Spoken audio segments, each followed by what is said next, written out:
যে তিনি একজন শিক্ষিকা, একজন মা এবং সর্বোপরি একজন মহিলা হয়ে তিনি গাছের প্রতি যে সম্মানকে জানিয়ে গাছ নিয়ে যে কাজ করছেন সেটা অত্যন্ত প্রশংসনীয়। আমি আজকে তার বাড়িতে এসেছি, সকাল থেকে বিভিন্ন তার যে কর্মকাণ্ড সেগুলো ঘুরে দেখছি। একদিকে যেমন আঙুর চাষ, অন্যদিকে ড্রাগন, বিভিন্ন ধরনের ফুল, ছাদ বাগানের মানে বোগনভেলিয়া থেকে শুরু করে মানে অ্যাডেনিয়াম সবটাই দেখলাম। এবং বিভিন্ন ধরনের যে রেয়ার যে মশলা ফসল, জিরে করতে পেরেছি সেটা স্যার বলবে। সত্যি এটা অসাধারণ, একদম টাটকা গাছ থেকে পাড়া যে আঙুর। আমি এই প্রথমবার খেলাম আর কি, গাছ থেকে পেড়ে প্রথমবার খেলাম। তো যাই হোক, ম্যাডামের যে উদ্ভাবনী শক্তি, তিনি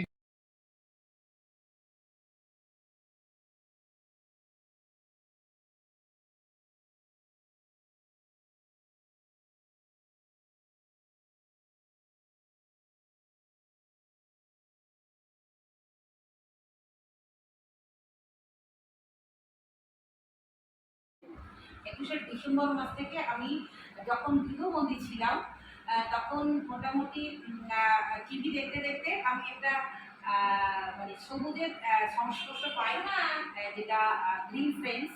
সেই গ্রিন ফ্রেন্ডস দেখেই আমি সবুজ দেখতে দেখতে সবুজের প্রতি আমার ভালোবাসা হয়ে গেছে। আমার তখনই মনে হয়েছিল যে আমি সবুজকে কালচার করে প্রকৃতিকে কিছু দিতে চাই, পরিবেশকে কিছু দিতে চাই। ওই জন্যই আমি এই উদ্যোগ নিয়েছি।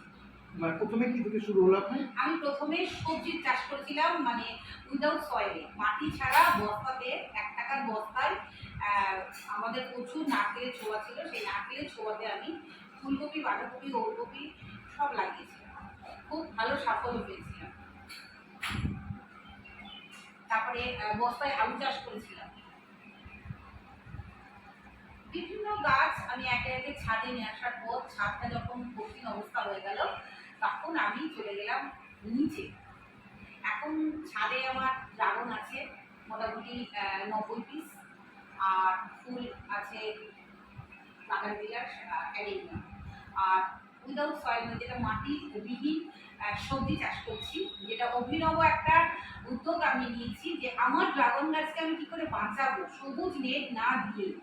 আমি সবুজটাকে ওর ওপরে লগানো জাতীয় উদ্ভিদ পাশে মাটি ছাড়া চালের থলিতে রোপণ করেছি। সেই গাছটা চলে যাবে ড্রাগনের উপরে, ড্রাগনকে বাঁচাবে, উষ্ণতার হাত থেকে ড্রাগনকে বাঁচাবে এবং আমিও সবজি পাবো।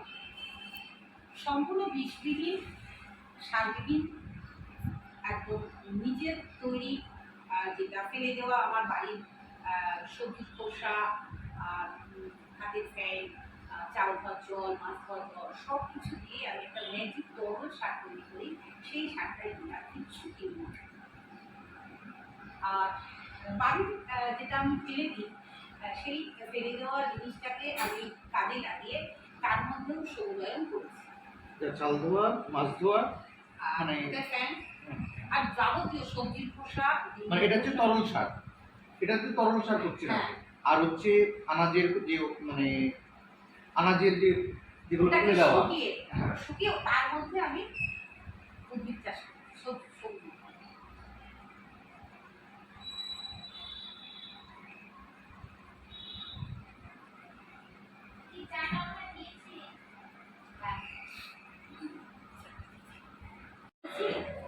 লঙ্কা, মৌরি, জিরে, মেথি আর হলুদ, আদা,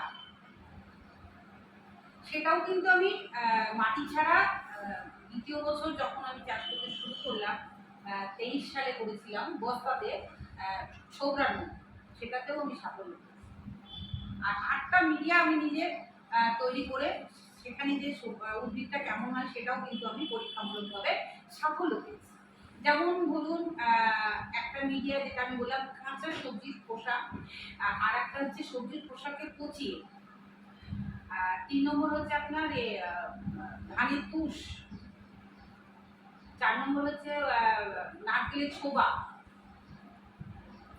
5 নম্বর হচ্ছে পাতা পচিয়ে, 6 নম্বর কাঠের গুঁড়ো, 7 নম্বর হচ্ছে আপনার যে পদ্মর পানাগুলো দেখলেন, ছোট ছোট পানা, সেগুলো প্রচুর নাইট্রোজেন সমৃদ্ধ। সেগুলোকে শুকিয়ে তার মধ্যে ধনেপাতা চাষ করেছি আমি, অসাধারণ হয়েছে। আর একটা গোবর দিয়ে করেছি, খুব হাতটা নিজে করেছি, যাতে আমাদের ছাদটা বাঁচে, ওজন হালকা হয় এবং আমরা সম্পূর্ণ জৈবভাবে সবজিটা পেতে পারি। মাটি না থাকলেও আমরা সবজি চাষ করতে পারি।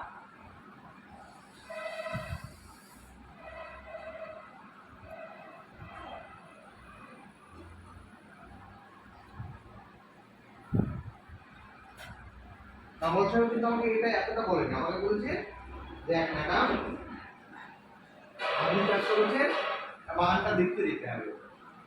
কি করার উদ্যোগ কিন্তু ম্যাডাম নিয়েছে এবং প্রায় 20 থেকে 25 জনকে এই দলে আনতে পেরেছে, নিজে গাছ তৈরি করে তাদের হাতে।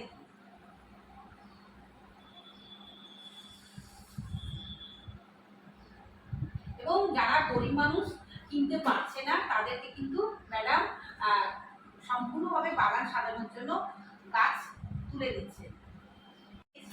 সেটা তো মানুষকে জানাতে হবে, সেই জন্য আমি ফেসবুকে দিচ্ছি।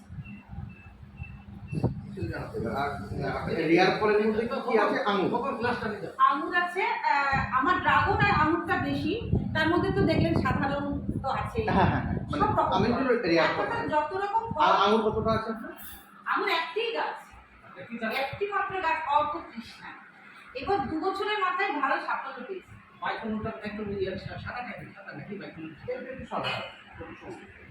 এটা আপনি খেলেন দেখে, এটা 2 বছরের বয়স, একটি মাত্র গাছ, আটটা। এবং আপনার গতবার 8 বার ফুল লাগিয়েছি, আর এবার প্রথমেই 8 বার এসেছে। এবার আপনাদের দেখানো হলো না, দ্বিতীয়বার ফুল চলে এসেছে। এবং আপনি যেটা মানুষকে তুলে ধরবেন যে ম্যাডাম বাইরে দিয়ে কিছু না দিয়ে নিজের বুদ্ধিতে মাংস ধোয়া জল, মাছ ধোয়া জল, এইগুলো দিয়েই উনি কিন্তু মিষ্টি করেছে। 2 বার আমি চুনটা দিয়েছি ভয়ে ভয়ে, যদি আমার গাছ মরে যায়। করে দিয়ে আনন্দবাজার পত্রিকার সাংবাদিক, তো যাই হোক রিপোর্টার আজকে এসেছে। আমার সৌভাগ্য, কারণ এই গাছ দেবতা আজ আমার বাড়িতে দাদাভাইকে আনিয়েছেন। যেহেতু আমি এবছর খুব সুন্দর আঙুর করেছি, সেই উদ্দেশ্যে এসেছেন। তাছাড়াও পারিপার্শ্বিক তোমরা তো জানোই যে যা যা কর্মকাণ্ড আছে সবগুলো দাদাভাই দেখলো। তো কেমন লাগলো দাদাভাই? নমস্কার, আমি মফিদুল ইসলাম, আমি আনন্দবাজার পত্রিকার সাংবাদিক। যাই হোক, আমাদের এই নওদা ব্লকেরই কৃষক সম্রাট আমাদের কামারুল ভাই, তার কাছ থেকে সুলেখা ম্যাডামের কথা আমি জানতে পারি যে তিনি একজন শিক্ষিকা, একজন মা এবং সর্বোপরি একজন মহিলা হয়ে তিনি গাছের প্রতি যে সম্মানকে জানিয়ে গাছ নিয়ে যে কাজ করছেন সেটা অত্যন্ত প্রশংসনীয়। আমি আজকে তার বাড়িতে এসেছি, সকাল থেকে বিভিন্ন তার যে কর্মকাণ্ড সেগুলো ঘুরে দেখছি। একদিকে যেমন আঙুর চাষ, অন্যদিকে ড্রাগন, বিভিন্ন ধরনের ফুল, ছাদ বাগানের বোগনভেলিয়া থেকে শুরু করে অ্যাডেনিয়াম সবটাই দেখলাম। এবং বিভিন্ন ধরনের যে রেয়ার যে মশলা ফসল, জিরে মৌরি থেকে শুরু করে আদা, এবং তার পদ্মপুকুরে যে পদ্ম, শালুক এবং জল লিলি সবটাই আমরা দেখলাম। এবং সব থেকে ভালো লাগছে যে উনি যে তার যে উদ্ভাবনী শক্তি, একদম অর্গানিক পদ্ধতিতে কোনো কীটনাশক বা রাসায়নিক ব্যবহার না করে, বাড়ির যে সমস্ত উচ্ছিষ্টগুলো সেখান থেকে সার তৈরি করা, ভাতের ফ্যান বা হচ্ছে গিয়ে ভাতের মাড় বা হচ্ছে চাল ধোয়া জল, তারপরে সবজির খোসা, সেখান থেকে যে তরল কীটনাশক, তরল সার এবং হচ্ছে জৈব সার তৈরি করে তিনি যেভাবে গাছের পরিচর্যা করছেন, সবুজের সমান। এবং সবথেকে সুন্দর দেখলেন তো পেয়ারা থেকে আরম্ভ করে সব সুন্দর। এবং সবথেকে যেটা ভালো লাগলো আমার, যে মাটি ছাড়া যে সমস্ত গাছ তৈরি করা এবং নিজের উদ্ভাবনী শক্তি দিয়ে ড্রাগনের শেড তৈরি করা লতানো গাছ দিয়ে, সেটা অত্যন্ত প্রশংসনীয়। আমি চাইবো যে এইভাবেই গাছের সবুজের সঙ্গে থাকুন, সবসময় সবুজ থাকুন এবং সবুজের বার্তাটা আপনি ছড়িয়ে দিন। খুব ভালো লাগলো যে আমি শুধু করলে হবে না, আমার মাধ্যমে পরিবেশকে শীতল যাতে হয় এবং সম্পূর্ণ সারমুক্ত বিষমুক্ত সবজি যাতে মানুষ পেতে পারে। আজকে উনি এসেছেন বলে ওনার মাধ্যমে কিছু মানুষের কাছে এই বার্তাটা পৌঁছে যাবে। ভীষণ ভালো লাগলো, ধন্যবাদ। করে দিস, মানা হয়ে যাবে। সত্যি ভাই, ওই তো ওই যে ওখান থেকে রস জমবে, ওখান থেকে তো বেরোতে পারছিল না, তো ওই যে বাধাটা ভুল হয়েছে। আয় ভগবান, ওখানে বাঁধলে হবে না। এ ভাই এটা এখানে বাধ্য হয় হ্যাঁ। তলায়। হ্যাঁ, আঙুরটা বলা হলো না, আঙুরটা খেয়ে কেমন লাগলো। হ্যাঁ, আপনি ওইটা একটা ভাই আর একটা শর্ট নিন স্যারের, এই আঙুরটা খেয়ে কেমন লেগেছে। উনি তো বলবেন, একটা খাবেন। চারটা কি নাম বললেন? অর্ক কৃষ্ণ। ওই একটা ভালো খোকা পারেন একটা। সে তো পারবো, এই কাঁচি নিতে হবে বাবু, হুম। স্যারের জন্য একটা পারলে হবে। আপনি খাবেন না? খেয়ে বলুন অন ক্যামেরায় সত্যি এটা টক নাকি। অনেকে কিন্তু গ্যারান্টি দিয়েছে, আমি কিন্তু কি কি করতে পেরেছি, মিষ্টি করতে পেরেছি সেটা স্যার বলবে। সত্যি এটা অসাধারণ, একদম টাটকা গাছ থেকে পাড়া যে আঙুর। আমি এই প্রথমবার খেলাম আর কি, গাছ থেকে পেড়ে প্রথমবার খেলাম। তো যাই হোক, ম্যাডামের যে উদ্ভাবনী শক্তি, তিনি যে অর্গানিক পদ্ধতি তৈরি করেছেন সেটা খুবই প্রশংসনীয়। আর আমি এবং কি করে বাজারে মিষ্টি যে করেছি? সমস্ত আঙুরগুলো পাওয়া যায় তার থেকে কোনো অংশে কম নয়, বরং যথেষ্ট মিষ্টি এবং রসালো। এবং আমরা যে সমস্ত কালো আঙুরগুলো কিনে খাই তার মধ্যে যে বীজ থাকে, সে ছোট বীজ আছে, সেটা অনুভূত হলো। আর কিন্তু এটা মিষ্টি মিষ্টি দিক কি থেকে করে করেছি সেটা বলবেন? না, সেটা তো অবশ্যই বলবেন, এটা আপনি। আমি বলি, এটা কিন্তু একদম ফেলে দেওয়া আমার মাছ ধোয়া জল, মাংস ধোয়া জল, আর মাত্র দুদিন খুব অল্প 5 গ্রাম করে খাওয়া পানখা চুন দিয়েছিলাম, আর কিন্তু কিচ্ছু দিইনি। আমি কিনতে পারি না, যেহেতু পার্শ্ব শিক্ষিকা, আমার পয়সা কিন্তু খুব কম। আমি সম্পূর্ণ নিজের বুদ্ধি দিয়ে ফেলে দেওয়া জিনিসকে ইউজ করেই আমি এইভাবেই ফল ফুল সবজি তৈরি করছি। ধন্যবাদ।